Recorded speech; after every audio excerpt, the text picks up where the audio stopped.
DFA is the premier wholesale open access fiber infrastructure and connectivity provider in South Africa. We finance, build, install, manage and maintain a world-class fiber network to transmit metro and long-haul telecommunications traffic. We started rolling out our fiber network in 2007, and to date we have deployed over 14,000 kilometers of ducting infrastructure in major metros, secondary cities and smaller towns. Our network boasts an industry-leading uptime of 99.98%. We lease our secure transmission and backbone fiber infrastructure and provide associated connectivity services to telecommunications operators, internet service providers, media conglomerates, tertiary education institutions, municipalities, government organizations, and other businesses large and small on equal terms. At DFA, we believe that connectivity enables people to make not only physical connections, but also connections between ideas, connections between minds, between people, between loved ones, between business partners, governments and the people, businesses and their clients, people with common interests. Those connections mean something. They're not just the sum of the cables and the devices in our network. They are the infinite possibilities that open up when people work together. Connections encourage new thinking, innovation that takes humanity forward, and we want to be a part of that. We're linking people to each other and to the rest of the globe, enabling a high-speed digital world where innovation and meaningful connections prosper.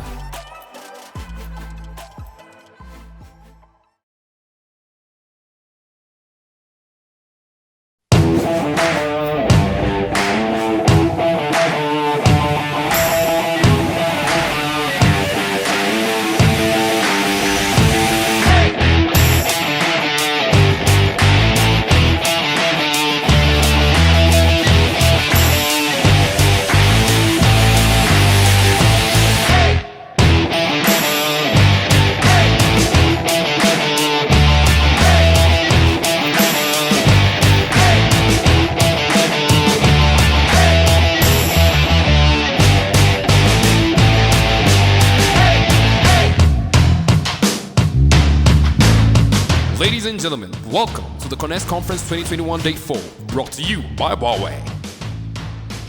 Good morning everyone and welcome to this next session on the Connect Conference, today on the fiber stream. It gives me great pleasure to introduce our next speaker, somebody that most of you will know, and certainly somebody that I've known for many years. This morning we're joined by Vino Govender from Dark Fiber Africa. Vino joined DFA in 2015 as an executive for marketing, brand and communications, and he's since been promoted on more than one occasion, well deserved, and today he is the executive for strategy, mergers and acquisitions and innovation. Vino, it's always great to have you. It's always wonderful to have a conversation with you.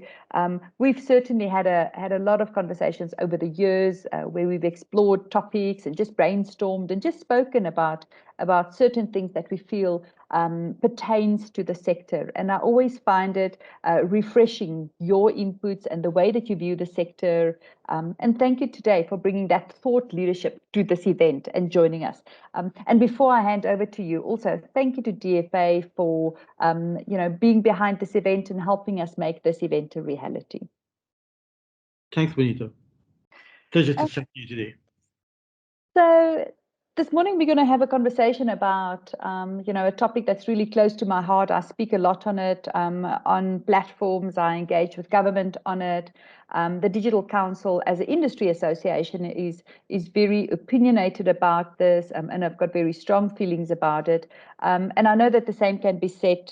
You and I have had a lot of just conversations in general, and I know that it's a topic that is very close to DFA's heart as well. And that's really about, just connecting everybody. Just how do we facilitate this broader connectivity within the ecosystem of South Africa?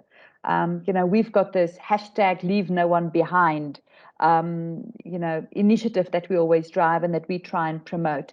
And I think, especially since the pandemic, there's been a big move towards trying to understand the digital divide and how do we overcome it. We talk about the pandemic, and we talk about the the fourth industrial revolution and how we now firmly find ourselves in this fourth industrial revolution, and the machines are working, and we're accelerating the adoption of digital services. But I wanted to just chat to you this morning a little bit about some of the concerns around this inclusion, and what it means to you, how you view it, what are some of the potential ways in which we can overcome the digital divide, and let's kick off with one of the questions that everybody always asks, and whose job is it to fix this digital divide? And maybe even before that, do you actually think there is a digital divide? Is it something that we must accept? It's everywhere. It's in every country. There's always this divide between urban and rural. So firstly, is it something we should be concerned about? And then maybe whose job is it to fix it, if there is such a thing? Thanks, Bonita. So digital divide, there's many interpretations around it. My view is, when we look at a digital divide, we look at the ability of populations in different segments to have access to equitable telecoms or ICT resources and services. It just does not refer to mobile connectivity. It means having access to platforms, having access to services, and having access to participation in that digital economy. So does the digital divide exist? Well, to an extent, when you really look at it, the mobile network operators have played a significant role in ensuring that connectivity to the population has been extended. Just a 4G network coverage and 3G network coverage is comprehensive to over 98%, I think, of the population. That's great. That gives you, it gives you coverage. However, you need capacity as well, and that's largely driven but to the extent at which they have spectrum to deliver data capacity to these areas is largely driven by the type of the underlying infrastructure that supports the backhauling of their towers. So when you kind of look at it, you find that it's generally that your densely populated areas, more towards the metros, have much higher coverage and capacity available than when you look at the non-peri-urban areas, because they're very sparsely populated. The density doesn't exist. So trying to really extend coverage to them and capacity and quality, does become problematic. So to that extent, I would say there is a digital divide does kind of exist. But it's not just because of technology as well, right? I always say that the digital divide is also driven by a socioeconomic divide as well. Your socioeconomic standing also, kind of determines your affordability or your ability to access services as well. South Africa sits with a high Gini coefficient, showing that there's a big, disparity between high and low incomes, and that to a large extent also kind of drives this disconnect that we see, not just in South Africa but globally as well. Thanks for that, Vino. So to take this conversation, you brought up the whole conversation of spectrum. You know that South Africa has been, there's been a lot of dialogue around the allocation of spectrum, and the digital divide, is it something that we can put at somebody's door, or do you think, is this a government problem, or is this a private sector problem, or do you think that there's a combination of them? Because government is obviously sitting on spectrum, that everybody is looking for. But on the other side, government often blames the private sector and saying, well, you're only going to build where it's feasible. How do you see a potential solution to this? And do you have an opinion on that that you want to share? Yeah, so, in bridging the digital divide, Juanita, there's the supply side and there's the demand side. So yes, definitely on the supply side, the ability to make more spectrum available, especially in the low bands that allow operators to extend wider coverage with the required capacity. We often refer to the 700, 800 megahertz band, which gives long range coverage, which needs to be kind of freed up on the digital migration. So on the supply side, spectrum does play a role. The ability to extend infrastructure, and it's not just the role of government; it's everyone's role. I think the private sector has also come to the party, but government plays an important role in terms of providing those types of incentives that enable these return cases to work for extending infrastructure into these more non-urban and peri-urban areas. In fact, what we're doing at DFA is we're in the processes of finalizing a study that looks exactly into that in terms of extending coverage and infrastructure into these peri-urban areas. It's a grant that we've been awarded by the US Trade and Development Agency. I think you're familiar with them. We're trying to look at what are the financial models, technology models, supply and demand side models that need to come together to make it conducive both from a funding perspective, from a supply perspective, and from an operator perspective, to make these things work and make it conducive to extending or improving coverage into these areas. But like I said, it's a role or an objective that needs to be addressed by the public and private sector and even NGO sectors together. And why NGO sectors? Because also it's on the demand side, the more people that use services, the more that they consume services,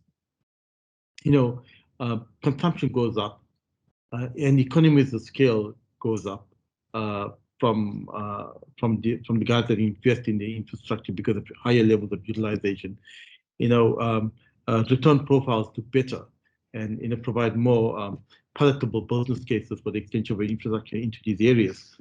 How do we get the demand side going, which is important, right? And that's the government also plays, and together with NGOs, play a key role in terms of providing digital services that people can start using, improving the rates of digital literacy, as an example. I think another good example is providing subsidies for the devices, the handsets that need to go into these areas that can be, so that they become more accessible to that market. I must say the mobile operators have done a lot of work in terms of reducing the price points of these smart devices, of these smartphones that address that segment of the market. But like I said, digital literacy and maybe other incentives such as subsidies, tax incentives that actually lower the economic barrier to the adoption of digital services in these areas. Yeah, it's certainly a conversation that we've been talking a lot about. Is like, we call it the digital trilemma. Historically people focused a lot just on access to connectivity, but we know that without affordable devices and access to devices and then access to content, that people will still be left behind. But I wanted to quickly touch on something as well, that we're often asked about by government, and that's around skills, and whether, a lot of people talk about the potential of the digital economy as a mass employer. And it comes back to, you just raised the topic of demand. Do you really believe that there is such a big skills shortage in the sector? And do you think that we're doing enough to sort of fill that gap around skills shortage? And do you see that this is going to increase? Is it going to get worse as we enter into this digital era and then exacerbate this whole digital divide? So I believe, Juanita, that we definitely need to look at skills and skills development because as things become more digital and as these use cases become more proliferate within vertical segments and across vertical segments, you need innovative developers that know how to access data, how to use data, how to kind of build these smart services, smart applications, maintain them, and scale them, right? So digital skills are important going forward. Are we at a shortage of skills in the South African market? Well, when you look at a lot of companies now, traditionally a lot of the BPO type of work has been, well, we had an intention to bring a lot of BPO into country. A lot of BPO has moved out of country, right? I mean, a lot of the processing of business type of activities happen offshore. And I believe that, with the right intention, with the right focus, there's no reason why South Africa could not place itself as a BPO destination of choice. We have connectivity. We've got undersea cables landing left and right, and now on the south coast. So we have the connectivity. We have the data centers. We have the likes of Microsoft AWS already in country. So we have the kind of infrastructure baseline for supporting digital services and that type of ecosystem here.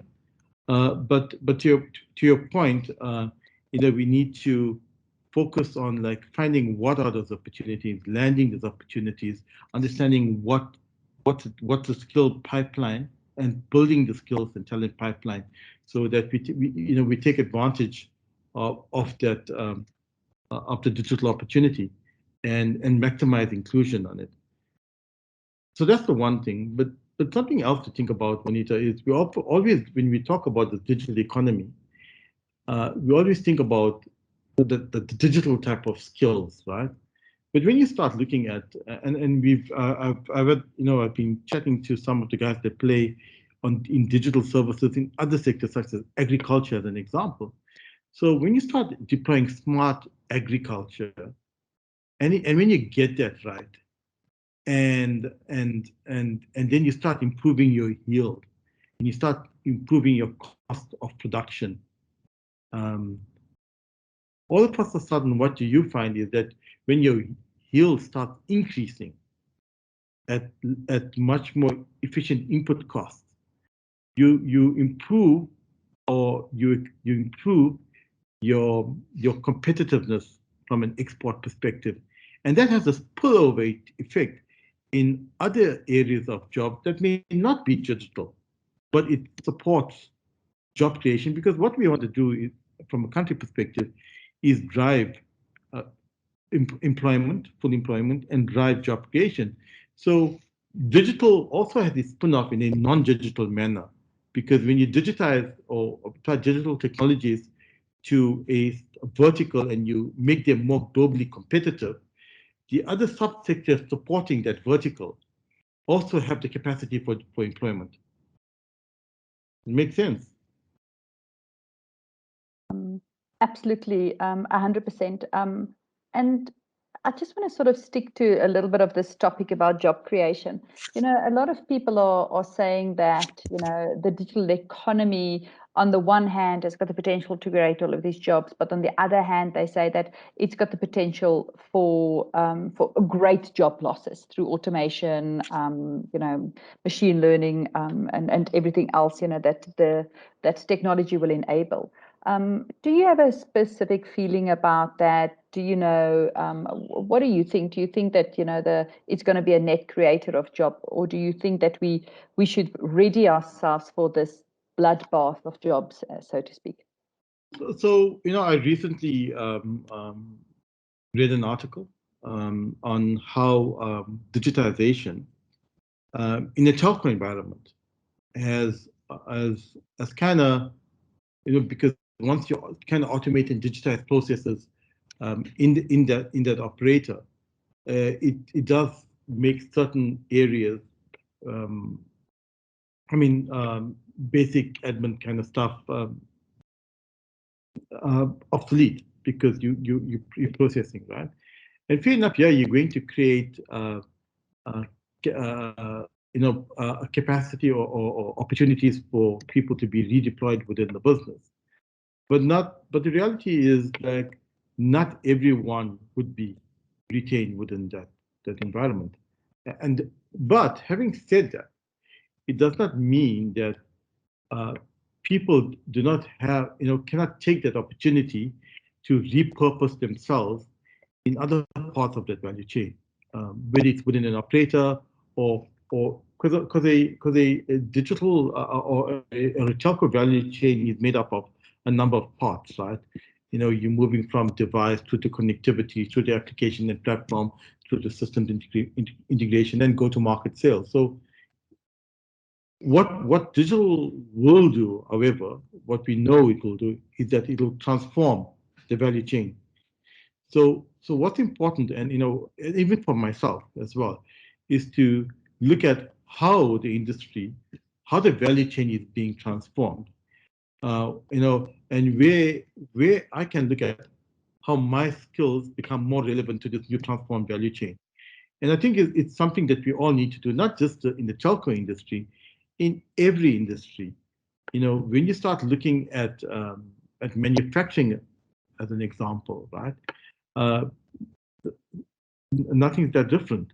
Once you start using a lot of robotics on assembly lines, it transforms the operating model of the vehicle manufacturing plant. But then at the same time, when it transforms that operating model and transforms the value chain of that industry, individuals have an opportunity to say, hey, there's a new value chain, that new element in the value chain that's being created, and how do I make myself relevant to participate in that part of the value chain. The reality is, transformation does exactly that. It transforms the value chain. It transforms the operating model of the business.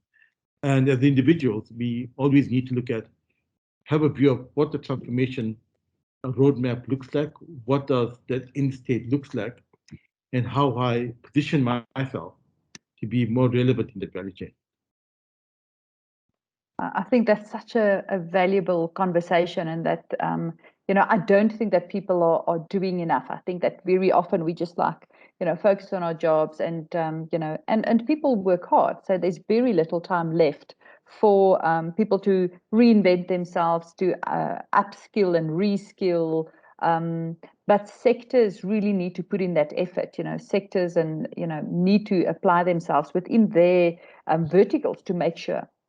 So Juanita, I think I've chatted to you on this before. Remember, we've had some talks around the CETAs. So when you start looking at CETA, you don't just look at the MICT CETA. We need to look at every CETA should be looking at, hey, digital is coming into my sector. What does it mean for the sector? What skills will be required in a once digitization roadmap gets executed within that sector? What's the curriculum then that we need to develop to ensure that we have the skills pipeline? And that's an important part, And that's why, when you ask, whose role is it? The roles, keep on expanding because the CETAs, as an example, also play a critical role in, in this transformation and enabling of the digital economy as well. I mean, we can't expect to reap the benefits of the digital economy if we aren't fit for purpose to participate in that digital economy. Yeah, and I almost want to say, this is for me, there's something that starts in grade one. It's not something that we should even try and fix now. We need to introduce, technology to young people at a very early age. Yeah, it's this whole concept of learning and training and education has been turned upside down on its head, right? I mean, I know of kids who are actually running through the school year, but at grade 8 or somewhere, whatever, already started finding some courses online and running that in parallel. So, this whole concept of learning has been turned upside down on its head. And it's like I say, it's up to us to kind of find what that skill gaps are, what the learning gaps are, what the knowledge gaps are as an organization. Yeah. Right. As a sector, as an organization, and even as individuals. Just take advantage of it. I think just the other flip side of it, the benefit of digitalization is exactly that. Simple example was I was mentoring mentoring as part of MASA, I mentor marketing professionals, and the one lady was talking about more on digital marketing and online marketing, and like I said, before you go deep into stuff, let's see what's online. Let's see what's on Udemy. And not even 5 minutes into it, we find that there's a Google for Africa platform, and you go onto it, absolutely free, and you run through all your badges, learning SEO, digital marketing, how do I market a business, and what better place to learn online marketing, SEO, search engine optimization, analytics, than from Google, right? But it's there available. So digital also makes that available, right? Let's flip that back to your story around the digital divide. Those things need to be accessible. So we need the devices, we need the connectivity, and we need the affordability. Affordability and the literacy. Yeah, exactly. Exactly. So once we've got all of this, what do we do with it? What do we do with it? So there's a lot of moving parts. Yeah. Our view is, infrastructure is foundational to that. Yeah. It's foundational. I mean, the last mile access would be wireless, mobile technologies, or microwave, or whatever. But fundamentally, you need the resilient backhaul infrastructure. And we, like I mentioned, we're really looking into the types of models that would work. We can't wait to kick this USTDA study around extending coverage into peri-urban areas. We almost finalized with those valuations. It's just a process to be followed. But we're looking forward to it, and it's an initiative that DFA took on, and not just from a DFA perspective. Like we took it on because we felt it had a great contribution towards guiding the country and its people in terms of how we extend as an ecosystem, and not just as DFA, as an ecosystem, fiber providers, mobile network operators, regulators, financing houses, OEMs, what's the collective approach to tackling and addressing this issue? Yeah, I can't agree with you more, because I think it is still something, especially in developing countries, that governments are grappling with. You know, they are saying, what is it going to take for us to get to the next, 12 million, whatever that number is. So Vanita, this is the interesting part. It's not something that just us as developing countries are grappling with. You know, if you look at the US, believe it or not, they have rural areas. And what they've done is, firstly, they could not get electricity to those areas. I mean, South Africa got electricity to every area, right? But in certain parts of America, the southern side and stuff like that, also because of the history, they could not get electricity out there. In some places, electricity only came in 1950. And what happened was cooperatives formed, co-ops, and the co-ops are the ones that developed the infrastructure to deliver electricity, power into this area.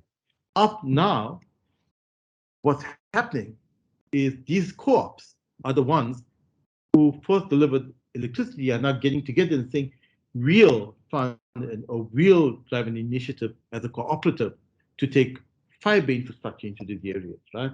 Okay, fair enough, Elon Musk is coming with his low Earth orbiting Starlinks to address those areas, but to get that coverage, the co-ops are looking at it. When you look at the UK as an example, right? A division of BT, British Telecom, called OpenReach, a year and a half ago, published that, yeah, we're going to go and roll out fiber infrastructure into those rural, what they call their rural areas. And there are some areas that are way out, and do FTTX, FTTB, long haul fiber. That was a year ago. This year, they've come back and said, we're going to do it, but we're going to need government funding. Right. And we're going to need subsidies. Yeah. When you go down to Australia as an example, I mean, Australia took a different approach, right? They launched a national broadband network, NBN, funded by the Australian government. And I think they did some partnership with Telstra. And that's how they solved that problem. When you look at India as an example, different approach. What happened there was the Indian government, together with the operator VSNL, and together with an equipment provider, Tejas Networks, got together and they drove a program to extend connectivity, fiber-based connectivity, and mesh Wi-Fi last mile into, I don't know how many thousands of villages. I was fortunate to be there to see it for real, right? I mean, you've got coverage into the areas, in those villages, right? Different approach. The point I'm trying to get at is, it's not unique to South Africa. Yeah. It's developed countries as well, but each one of them had their unique solution. Yeah. We're trying to figure out what will be that unique solution for South Africa. I agree. I agree with you 100%. You know, I don't think there's a one size fits all. Do we have a mammoth job ahead of us? Absolutely. You know, we need to establish this and make sure that we leave no one behind, and that everybody can have equal participation in the digital economy. I think this is a conversation we can have for the next 2 hours. But Vino, thanks so much for your time. And I look forward to, I hope that the findings of the study between the USTDA and DFA will be made public, and that, you know, you'll publish it in a webinar. It'll be incredibly interesting, and I think it will probably set a trend in terms of how companies and how the country could look at universal connectivity. Yeah, I'm sure we're going to do that. Like I said, it's not just for our benefit, it's for the benefit of the country. Coming up next week is the Sustainable Infrastructure Development Symposium. Right. Great to see that digital infrastructure is highlighted there. It's a stream there. Well done to you and your team for that. And that's what I'm saying. You know, I think as a country, we acknowledge it is being driven from a governmental perspective, an operator perspective. We're looking at things, I think, from a social development perspective as well. So there's a number of angles at which this is being accentuated. I would just say, in every cloud has a silver lining. So COVID has also accelerated the pace and focus that we need to pay towards this as well. So yeah, we look forward to that, and yeah, thanks. Thanks, thanks for your time. It's always absolutely phenomenal to talk to you, and you're such a great thought leader in our sector, and you've certainly set the pace in a lot of conversations that we've had in this sector, and help us drive some of these conversations. So thank you very much for your time. Thank you for DFA's support of this industry association, and helping us drive these conversations and creating this more inclusive society. Thanks, Benita. Great speaking to you again. Ladies and gentlemen, we trust you enjoyed the session. Thank you to all our sponsors and partners for helping us bring this event to you. Please click on the next link to join the following session.